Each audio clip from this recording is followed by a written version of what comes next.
Let's deep dive into the 5 steps model. Revenue recognition refers to the process of recognizing and recording revenue in the financial statement. It is very important because it determines when the company claims income from sales or services as revenue. It's a key component of the financial reporting and is subject to strict accounting standards. Revenue recognition ensures the financial statement accurately reflect company's financial position, providing a reliable picture of its performance. It's very important to have consistent revenue recognition, transparency, and trust. The 5-step model is framework developed in the IFRS 15, International Financial Reporting Standard, and ISC 606, Accounting Standard Codification, to provide consistent way of recognizing revenue across industries and transactions.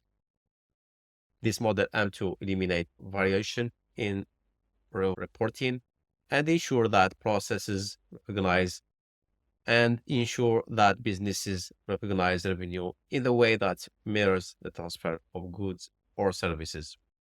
Here are the 5 steps. Step number 1, contract identification. Here we identify the contract with the customer. Step 2, performance obligation. We identify distinct performance obligation. Step number 3, determine the transaction price. Step number 5, transaction price to obligation. And step 5, revenue recognition, which is recognize revenue when obligations are satisfied. Here we will have quick look on each step.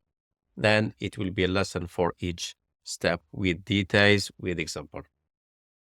Step number 1, it will be the first step in revenue recognition, is to identify the contract between the entity and the customer. We will see what is contract, which is an agreement between 2 or more parties that create enforcement right and obligation. A contract, it can be written, oral, or applied by entities' business practices. The next step is to identify the distinct performance obligation in a contract. A performance obligation is promised to deliver goods or services to a customer. A contract may contain 1 or more performance obligations, and each must be identified and evaluated separately.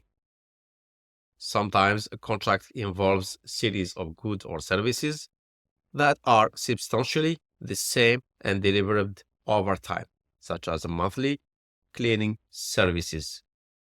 In step 3, the entity must determine the total amount of considerable payment expect to receive in exchange for goods or services provided to customer. This is the transaction price. We need to take some consideration. First, fixed or variable consideration. In some contracts, the price may be fixed, while in others, it may be vary due to factors like discount, rebates, bonuses, or penalties. Variable considerations must be estimated and included in the transaction price. Time value of money. If the contract includes payments, terms that extend over a significant period, example more than 1 year, the company must account for time value of money because the payment that we receive today has not the same value as the payment that we receive in the future. So this involves adjusting the transaction price to reflect the value of receiving payment earlier, or it can be later. Once the transaction price has been determined, it must be allocated to each performance obligation in the contract. This allocation is typically based on the standalone selling price of each distinct good or services. The standalone selling price is the price at which the company would sell the good or services separately to a customer.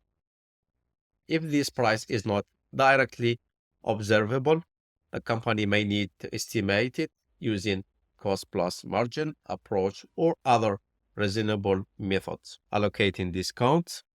If the contract includes discount, example bundle deal, the company must allocate the discount proportionally across the performance obligations, unless specific criteria indicate that the discount applies only to certain obligations. The final step, recognizing revenue when or as the company satisfies performance obligation by transferring control of goods or services to the customer. We need to take some key consideration. Revenue can be recognized either at specific point in time, example, delivering product or goods to the customer, or over time, example like monthly services. This depends when control transferred to customers. And this is generally for long-term contract, like building, construction. So the transfer of goods is transferred ongoing when making progress on the project.